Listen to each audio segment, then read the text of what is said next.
Thank you for the chance to be here, and thank you to Kathy and Ashley and Headline Books for just this opportunity. And thank you for being here in the midst of such a chaotic and scary time. It seems somehow fitting to be having a conversation about this book, which is very much about both the violence of xenophobia and the rejection of that violence through empathy today. I am excited to be here and to enter into this brave new world of Zoom readings with you. And if you hear something that compels you, I'm also really happy to do many more of these virtual events at schools or libraries or book conventions or writing groups or whatever gathering you might have. And also once the world opens back up, to do in-person events. So what I thought I'd do is read a few excerpts from the book, just to kind of give you a sense of the shape and the voice of the book, and then just open things up for questions. And please feel free at any point to put any questions or comments in the chat function as I'm reading. And I hope that will open things up to bring people's faces and voices into the mix afterwards. It's really strange to not be able to see your faces. So this is the book. It's called Ghostwriter, a story about telling a Holocaust story. And maybe a quick sort of one-line description might look something like this. So in 2008, I'm an academic. I teach world literature, religious studies, and community engagement at DePaul University in Greencastle, Indiana. One of my colleagues had asked me, because my background is in modern Jewish literature, and I have worked a lot with Holocaust literature and literature that sort of grew up in the shadow of the Holocaust. So authors like Kafka and Paul Celan, for instance. So a colleague asked me if I might be interested in working with a Holocaust survivor to tell his story, which is not something that I'd ever done before. It's not the kind of writing that I'd ever done before. And I was immediately very intrigued and also very nervous, because it was such, to me, one of the most important things that I could write. So I said yes, and I started a conversation with his family. And then after a period of conversations, I went to Chicago and I met Joe Koenig, who is the center of this book, who is a Holocaust survivor from Skokie, who has an amazing, amazing story. By the time that he was 15, he lost everybody in his family. And then he went on this harrowing,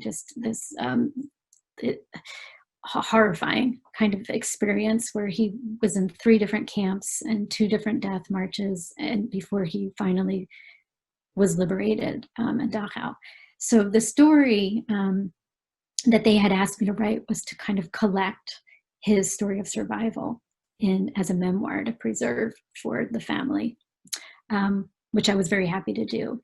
But it took me 9 years to write the actual book, because it became the story of telling the story. And that's what the book became. So it's a long time for such a relatively short book, but it had to take that long, I think, because it had to become the story that wanted to take shape. And it seemed really necessary and urgent to me to get it right. So it went through a number of iterations and a number of twists and turns, and what it ended up taking was this rather idiosyncratic kind of structure that allowed me to transparently ask the questions of process that were behind the telling of Joe's story, and that allowed the relationship that Joe and I developed to emerge as part of the story itself. So the subtitle suggests the book is a story about telling a story. So I'll try to give you some sense here of what that means without giving away too much. So I have 3 excerpts. That was more than a one-line description, I apologize. I have 3 excerpts that I'd like to read that have sort of take on different pieces of the book. And then we can just kind of go from there. So the first section is the prologue. So what time of day was it? What color was the sky? What was I wearing? What was I thinking about? What was the date? Joe was teasing me gently for asking so many questions. I wanted scenes, I told him, needed scenes and details to set the stage for our readers. A few weeks before our first meeting, I had emailed Joe a numbered list of what seemed to me to be particularly graphic moments in his story, with instructions to remember as many details as possible about these moments and to relate them to me the next time that we met. Right then, we were tackling question number 6 on my list. Can you set the scene when you were hiding in the cornfield in the outskirts of Czestochowa? What were you thinking? Was it sunny, gray, cold, hot? How long were you sitting there holding your breath? Our meeting place, a glassed-in boardroom in Joe's son's investment firm on the 64th floor of a corporate building on Chicago's Wacker Drive, was cold, really cold. Whenever I started to shiver, Joe grabbed my hands between his own, rubbing them together like he was teaching me how to start a fire with a stick. "You're so cold, baby," he would say. "I'm okay," I reassured him. But I pulled my coat on after the first warm-up and pulled it tighter around me throughout the afternoon. My throat was raw by the time the train deposited me back home that night. The room seemed all sharp edges, even if the sprawling ebony table, built to accommodate 10, 15 people, was round. No human flourishes, no traces of color or whimsy. It was a room meant for brokering deals. Joe and I sat next to each other on wheeled leather chairs at the far end, our backs turned on the expansive view of Lake Michigan stretching out from the window behind us.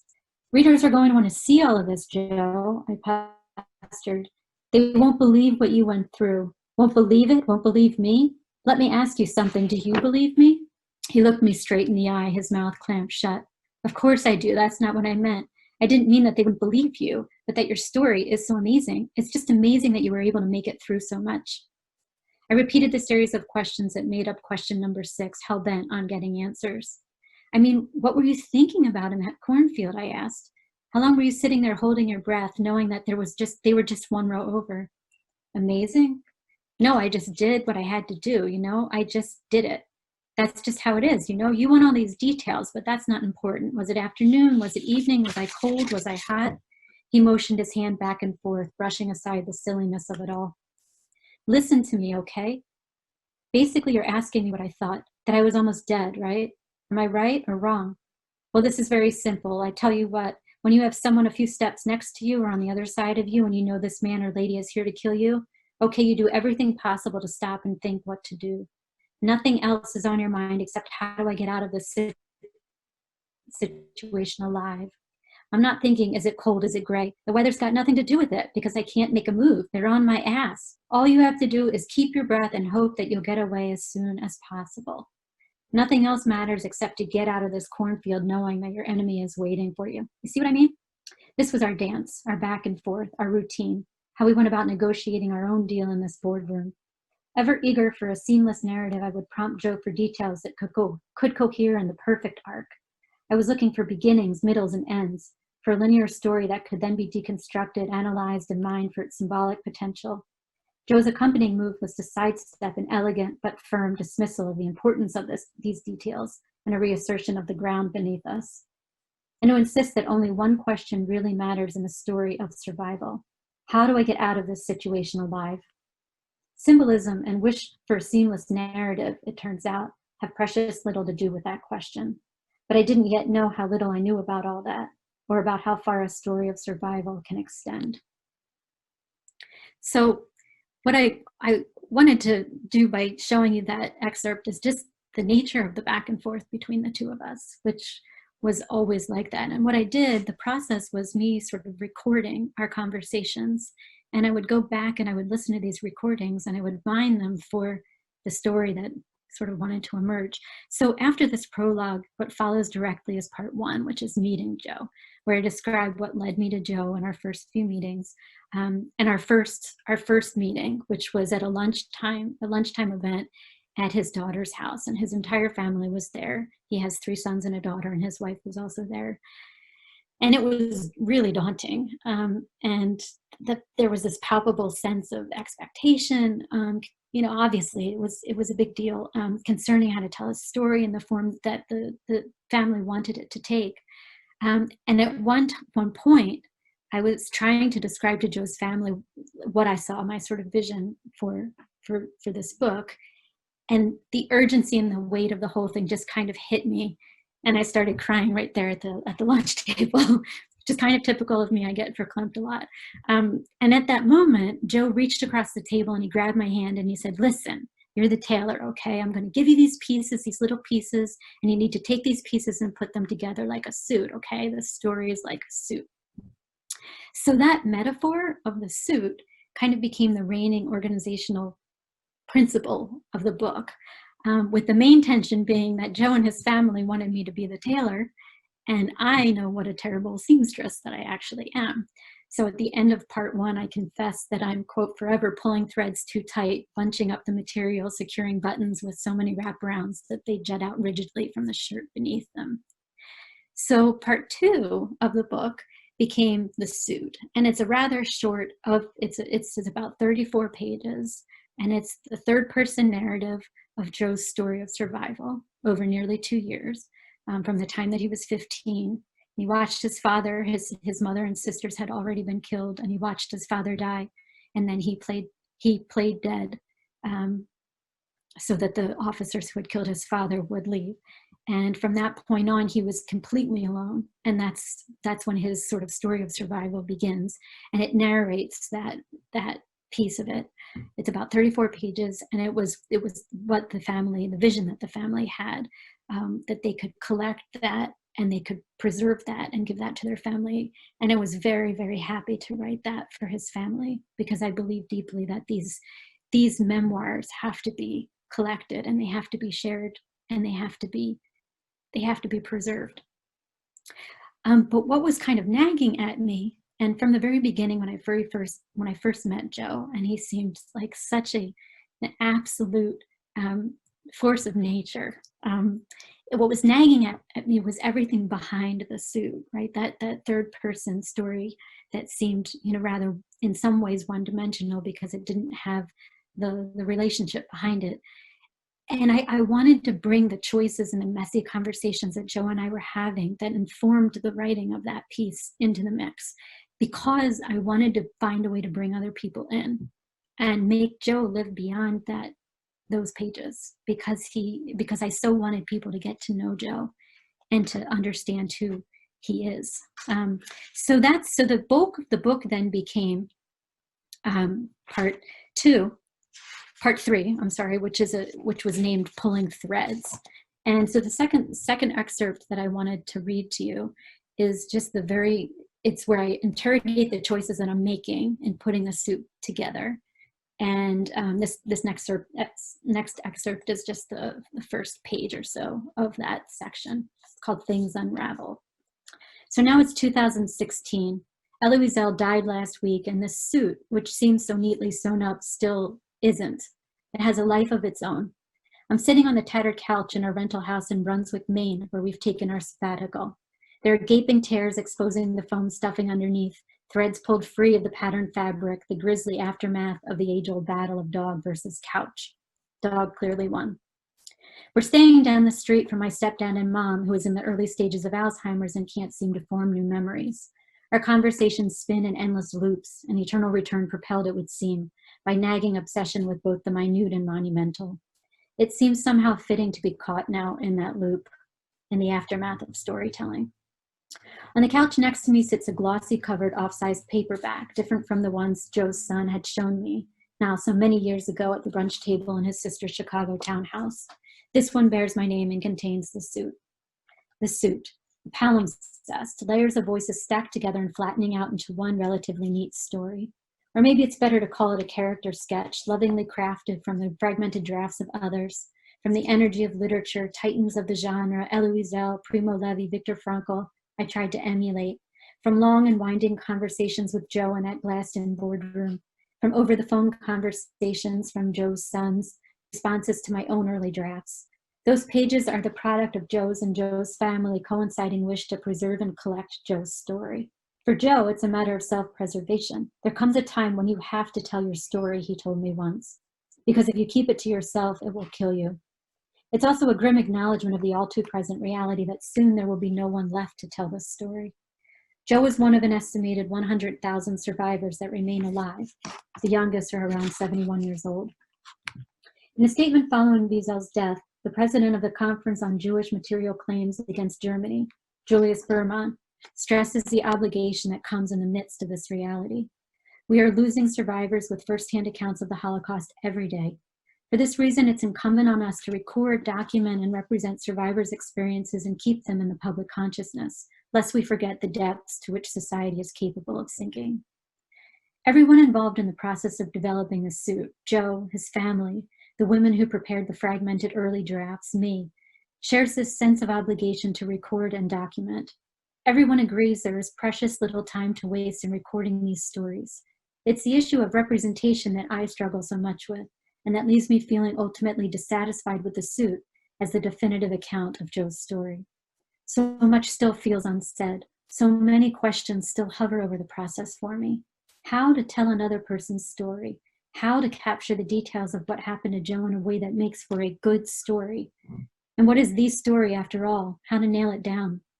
This then, all that follows is the suit unraveling, the threads being pulled, the explicit showing of my choices and our conversations and the unexpected turns they took in my attempts to nail the story down. Because this unraveling, it seems to me, is also part of the story that needs to be told. And I don't know whether, should I stop here or should I read the last excerpt? Are people getting tired? I think you should keep going. Okay. Yes. Okay, thank you. Yes, keep going. I'm enjoying it. One more excerpt. It's a little bit longer, but it's one of my favorites. It's also from the section Pulling Threads. But I wanted to tell you a little bit of how what ends up happening in this section is the persistent revising of the suit becomes the story itself. Okay. This section is called Buttons Jut Out. Joe has swagger. I love this part. He had it before the war, he had it during the war, and he has it now when he tells me stories like the one about his hiding in Gestapo headquarters. To be clear, swagger is not chutzpah. Chutzpah is something others give to you, a quality or trait people assign to you that they find both admirable and annoying. A mix of nervy and courageous. It suggests that you've overstepped your designated place, you've gone beyond where you're supposed to go. When people describe those to whom they've assigned this trait, they usually do so with an alternating chuckle and a sense of indignation. Depending on the degree of overstepping, the chuckle may get louder, and what may start as a hint of judgment may become outright condemnation. But both parts have to be represented, even if unequally, for it to be chutzpah. For it to be chutzpah, we have to be laughing while we wag our fingers.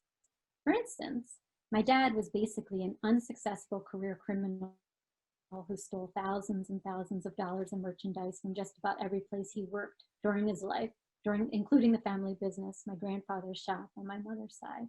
He also taught a course in business ethics at a junior college in Philly. That's chutzpah. Swagger, by contrast, is something no one else can give to you. You have it or you don't. When you have swagger, you create your own boundaries. By definition, there's no overstepping them because they move with you, shifting with your own choices and decisions. There's no yardstick by which to measure it, no way that judgment can come anywhere near it. To the contrary, when we see people who have swagger, we feel our own limitations, our own cowardice. We recognize that our actions have less to do with ingenuity than they do efficiency or ritual or habit. And those who have swagger don't particularly care about how others would judge them, even if they could. They exist in a space of pure possibility, beyond any petty labels like right and wrong. Have I communicated Joe's swagger effectively in the suit I've crafted? I'm not sure. It waxes and wanes. For instance, there's one section that grates on me. I cringe when I read it. And so here I am, actually quoting from the suit. But try as he might, his thoughts kept drifting back to all he had already lost. He and his father had been away at a nearby work camp. His father, who spoke perfect German, was chosen to serve as foreman, when his mother and two sisters were taken away to Treblinka. Rumors of gas chambers circulated through the ghetto, but Joe had no way of knowing for sure that this was the fate that they had met. Sitting here now, he contemplated the possibility that he would never see them again. He tried not to think of all the things he might have said at that last time he saw them, had he known it was the last time. Tried not to think about the playful arguments he'd always had with his sisters in the time before. It hurt him deeply to remember this life, this nurturing home his mother had created, filled with love and laughter, awash in the happy din of the radio and the phonograph playing, it seemed perpetually in the background. Theirs had been a typical Jewish home, observant but not particularly religious. In this cramped closet, Joe remembered the smell of the warm challah his mother baked every Friday. When they returned from synagogue, she would light candles in the sparkling silver candlesticks, and Joe's father would say Kiddush over the wine. He remembered with a sharp pang the makeshift bar mitzvah his parents had managed to organize for him in a neighbor's apartment just after the war started. There had been no more temples to go to then, but they had managed to cobble together a minyan to see their son become an adult in the eyes of tradition. He was an adult now, so it seemed, but he was really still a child. a scared and hungry 14-year-old huddled and alone in this place he had somehow found to protect him. Before he could stop it from coming, a collapsed moment, the symbol for him of a happier time, came into his thoughts. The bicycle that his father had bought for him, out of the blue on a summer day the year before the Germans had invaded Poland. His father had taken him to the bicycle shop and told him to pick one out. The one he chose was midnight blue with light-colored, unpainted wooden rims bent forward like ram's horns. A racing bike. Joe rode it everywhere his parents would let him, and when he returned home, would lovingly clean it and oil the gears and pedals, the ritual preserving what felt like freedom to him. A year later, Joe received a notice to bring the bicycle to a local warehouse. He didn't know why. It turned out that the Polish army needed all the bicycles for the soldiers' transportation. With tears in his eyes, Joe stood in line, waiting to hand over the bike to a civilian, who tried to comfort him as he took the bike from Joe. As he walked away, Joe glanced back over his shoulder for one last look at his bike, which had now joined many, many others, all lined up next to each other, each with a promissory note, with the names and addresses of the children and adults who would never see them again. It was just a bike, but it somehow became for him everything that was gone. He wrapped himself now in the pain of all these memories, dreading to remember, dreading more to forget. I wrote this passage at the request of Joe's sons, who wanted me to include more details about Joe's family and life before the war. The bike was a memory they'd heard about a lot, with particular emphasis on the fact that it was midnight blue. The challah was too, as was a makeshift bar mitzvah. I decided to go all out, wrapping it all together, piling memory upon memory, laying it on extra thick. The first draft I'd written went like this. He stepped gingerly onto the first stair, testing it for creaks that might give him away. Hearing none, he bolted up one flight of stairs and then another and another. The stairs ended here and gave way to a room, empty, where he stopped. A storage space. It looked like it hadn't been used for some time. Joe relaxed. Finding a corner that would hide him from the line of vision if someone were to come unexpectedly through the door, he sat huddled there for hours, intermittently napping and nursing what had become a more persistent ache in his stomach and head. In the empty room, he tried not to hear his own thoughts, tried not to think about how alone he was, tried not to think or feel at all. Evening eventually came, and with it the much too early dark of January. Shaking himself out of the sleepy fog of those hours, Joe realized that he'd have to make his way back out now if he wanted to blend back in with the workers that had left that morning. It seemed years since he had seen his father, decades since he had taken the advice his father had given him in the hopes of protecting him, the last remaining shred of what a father could do for his son in this absurd world. He just wanted to hug him now, to hold on to him. In my version, I had wanted to leave Joe huddled there in that rhythmic movement of willed oblivion, alone in that hiding space he'd risked so much to find. I wanted to keep him insulated by an absolute silence that might just maybe make his head and stomach stop hurting. Retroactive healing, as it were. What bugs me so much about my altered version is the noisiness, the nosiness of it all, the intrusiveness. Because after all, the version of the story Joe told me was quiet. It was emptied out of memories, of any conscious thought process. It was entirely visceral. When he sat there in that hiding space, his head throbbed, his stomach ached, and he fell in and out of sleep, the edges blurred to waking. He was master over the thoughts and feelings he willed not to intrude. The version I give his family shows him caving in, succumbing to a force greater than his own will, and it feels to me a betrayal. As I parry these versions against one another, I recall Tim O'Brien's words. In any war story, but especially a true one, it's difficult to separate what happened from what seemed to happen. The pictures get jumbled, you tend to miss a lot. And then afterward, when you go to tell about it, there's always that surreal seemingness which makes the story seem untrue, but which in fact represents the hard and exact truth as it seemed. Joe's version is the hard and exact truth, its seemingness devoid of nostalgia or reflection. As I look again at my original attempt to capture that seemingness, I see the seeds of what became the family version. I see the urge in both versions to narrow the sphere of what took place in that storage space. In the original version, it narrowed in the direction of Joe's father, culminating in that wished-for hug. The second version contains his son's impulse to wrap him in memories of his family and lost possessions. Both versions came from a similar desire to comfort Joe.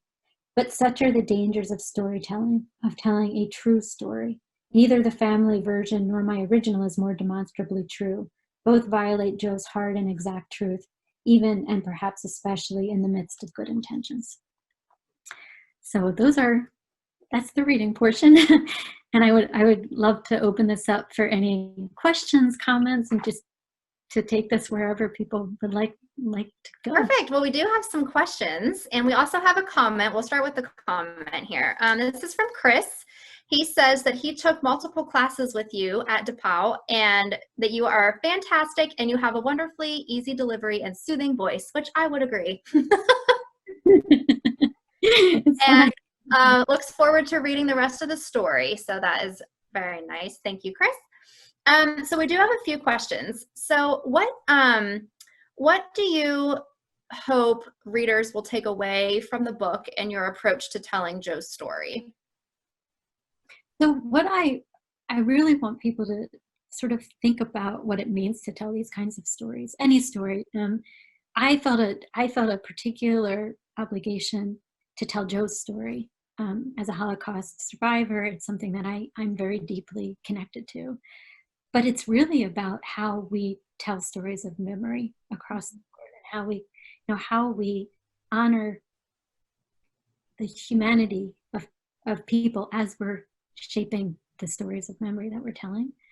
So what I would love for people to take away is that in every story that you see being told, in every sort of memoir, there's the process that goes into the shaping of that memoir, right? So it's never as clean as it looks.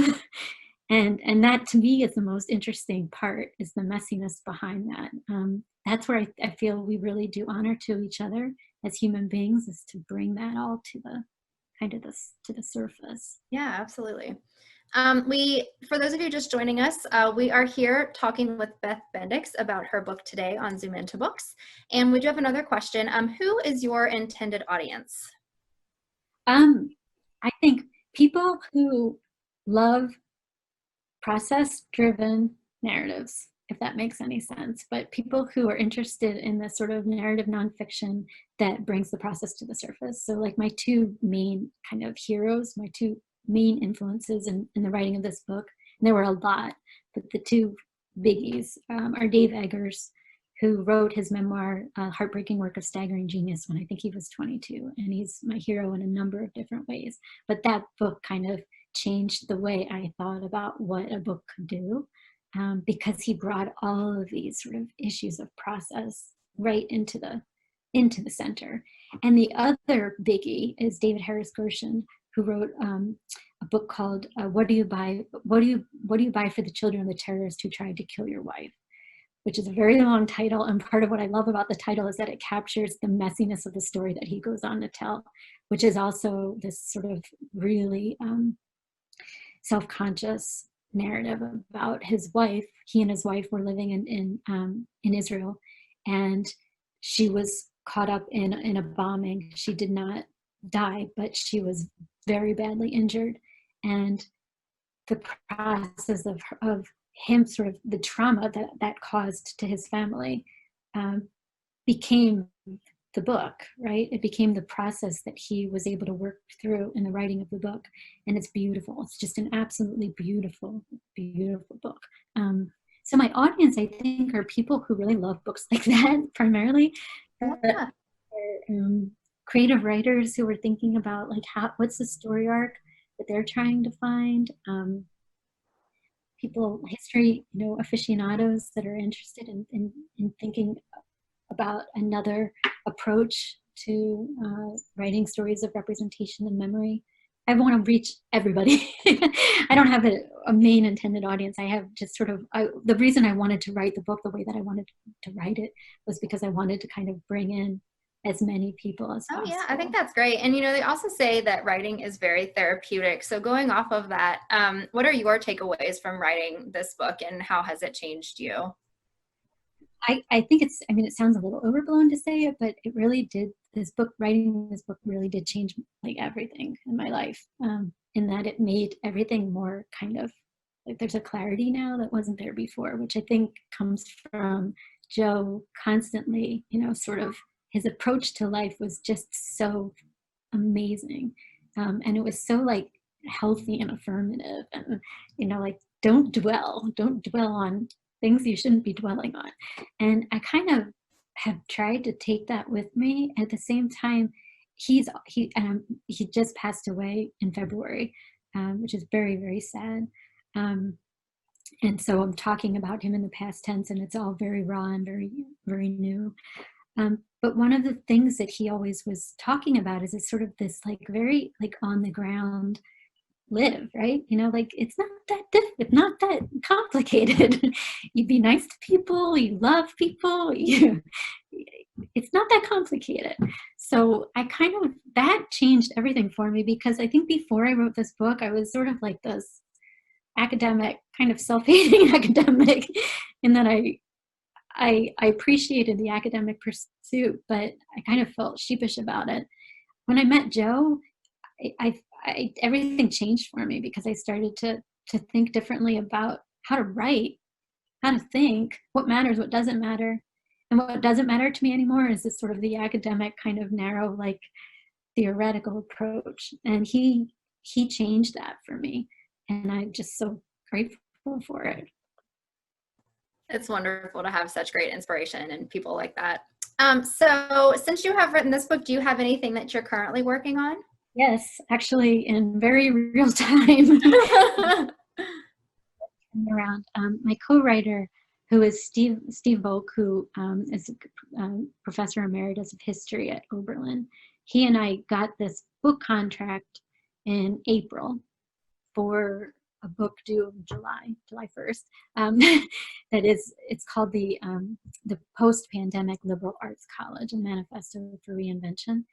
And so what we're trying to do is think about how we fix small liberal arts colleges, and we reimagine what they can do. We were already in a lot of trouble before COVID, and in the midst of COVID, it's sort of we've reached this kind of do or die kind of moment, and we have to really decide who are we going to be and who do we want to be and how do we reconnect with the missions that we say that we have. So that's right now kind of, I'm in the midst of writing that, and it's been really exciting. It's a totally different process from this book that took such a long time. It's like the inverse of that, and it's been really exciting, but also strange. Yeah, well, that's good though. It keeps you on your toes that way. You don't want to be too comfortable, I guess. So we do have a question from the Zoom room here from, and I apologize if I mispronounced your name, Delara. She would like to know, she would like to say thank you, first of all, so much for this amazing presentation.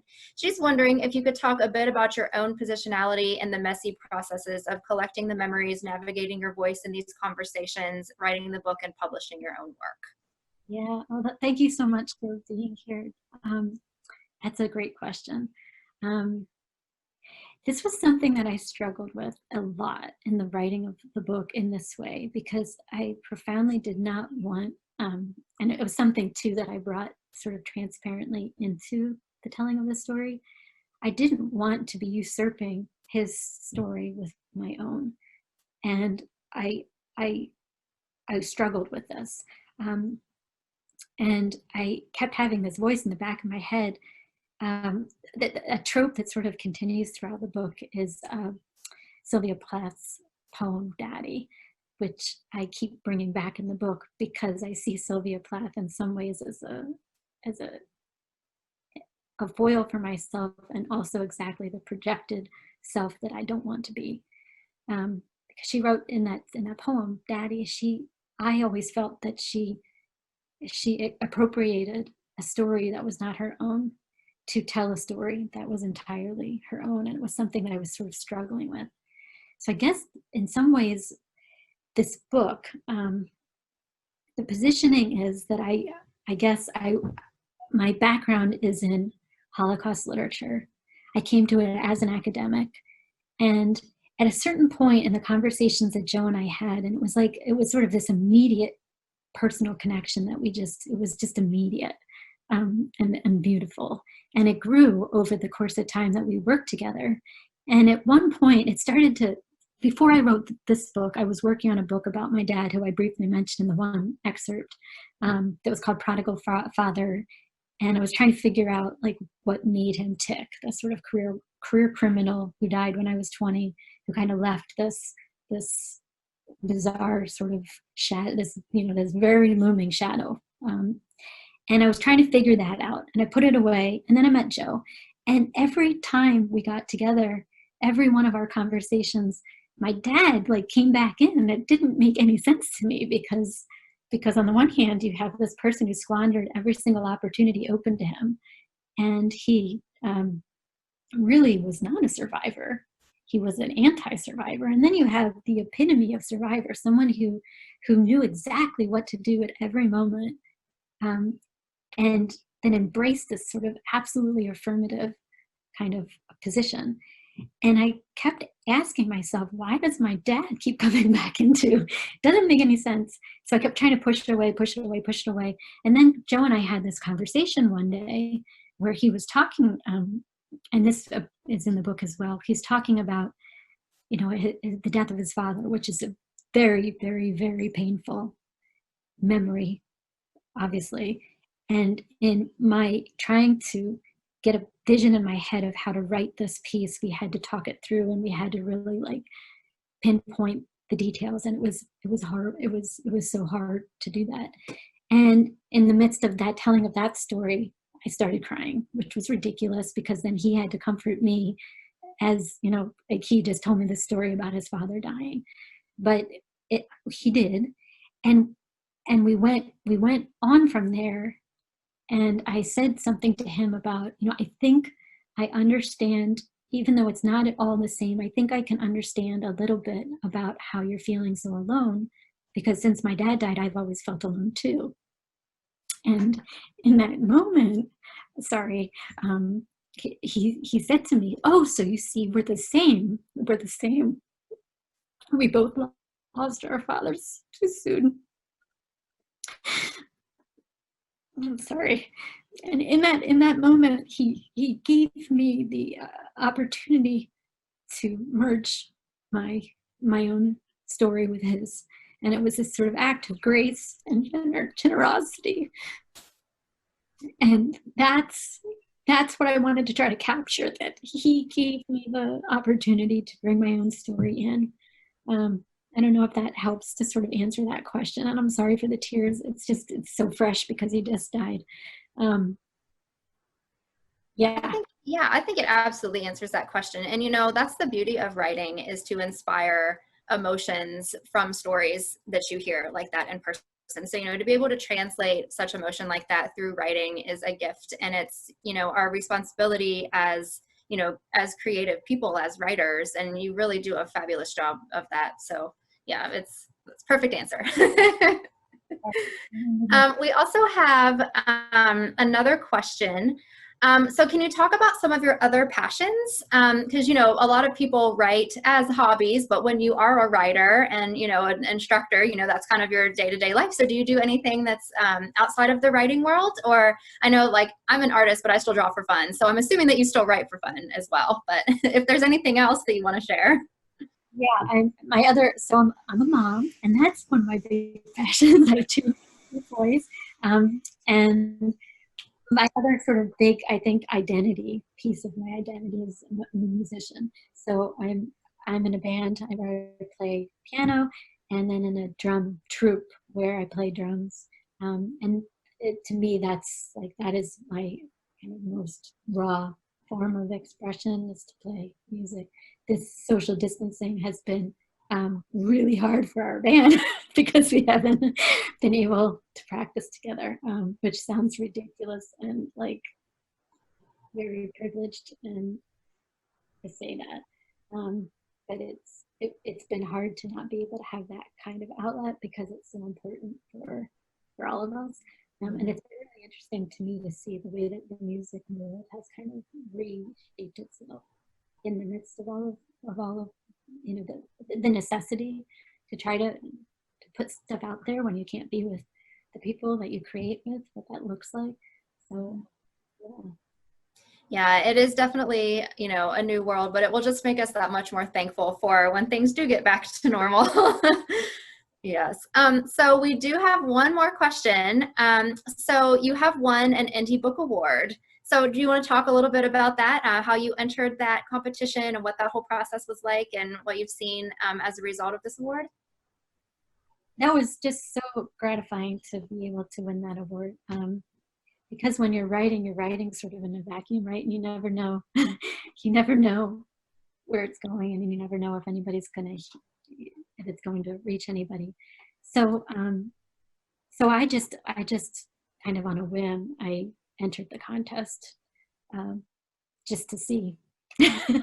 And I was really gratified, really grateful to have won that award. And particularly for, I mean, Headline Books is just, we were talking before the reading, I just think that Headline Books is so generous, and it's wonderful, the opportunities that they give to writers, particularly writers who've worked with small independent presses that just don't have the resources to be able to market on the scale that larger presses do. And it's just, it's been really lovely to be able to have that kind of support. And I hope that this is a chance to kind of, to me, what was so important about writing this book is that I wanted to start conversations. I wanted to be a conversation starter to get people thinking about these larger questions of memory and representation and empathy and all of these sorts of things. And the more conversations that we can be having right now in this moment, the better. So that's my hope, is that the award will help to sort of prompt those conversations, that there'll be more kind of exposure through that so that we can have these conversations. Yeah, absolutely. I would definitely agree. It is amazing how, writing adapts and how people adapt to, it's all very interesting. And that's why it's so much fun to be, in a creative industry like this. So one last thing, where can people buy your books? Yeah, so if you visit my website, which is just bethbenedix.com, should I type it in the chat? We actually have it in the chat, and it's also in the comments section as well, so people can click on there, but just to have a verbal. Yes, so yeah, so that you can get them on my website. You can get them at Amazon, and you can also get them at Spoit & Doyville Press, which is the press that I worked with. And I hope that you will. I hope that you will get them, and that you will be able to continue the conversation. I would really love to hear your thoughts. Just how it lands, how it doesn't land, anything. It's just supposed to be the beginning of the conversation, not the end. Absolutely. Well, again, we really want to thank you for joining us here today on Zoom Into Books. So again, we've been chatting with Beth today, and if you want her book, the link is in the comment section here. So once again, Beth, thank you so much. You are a fabulous writer, a beautiful person, and we really have appreciated your company here today. So thank you again. Thank you so much.